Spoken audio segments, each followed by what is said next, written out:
Hi folks, this is Chris Fanning for the Picton Gazette. Thank you for tuning in. This week we've got Karen Valahora on a change in leadership at Base 31. Tim Jones is taking a leave of absence and Asaf Weiss is stepping in. Eleanor Zicci reports on county support for a private member's bill at the provincial legislature, which proposes a food belt protection plan to preserve agricultural land. We're sending our support. And Jason Parks has a couple of items for us. Over to Jason.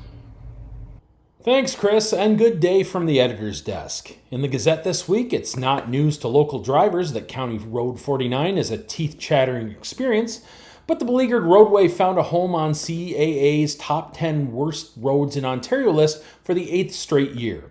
I've got reaction from Mayor Steve Ferguson on this story.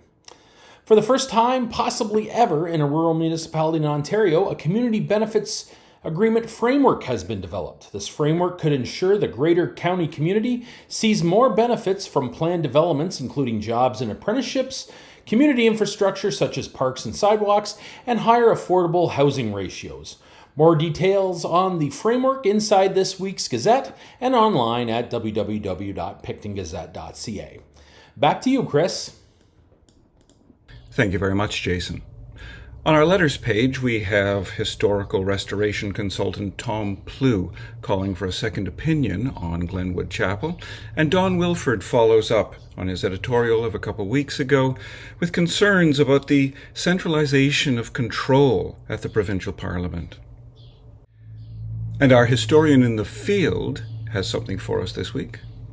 Well, here I am on Picton Main Street in front of the Royal Hotel, because 100 years ago this week, a man known as the Human Fly scaled the front of the building and did a little dance on top of the roof before a great crowd. Read all about it in Living History. Thank you, sir.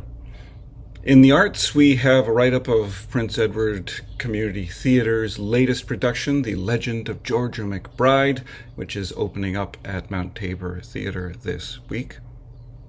And we have a look at artist Deborah Root, who is currently exhibiting at Eno Gallery. And on this theme, Karen Valahora's editorial has a look at the cornucopia of artistic talent that the county hosts, celebrating the vibrancy that it brings to us. That's about it for this week. Thank you very much for tuning in. As always, have a great week, and we'll see you next time.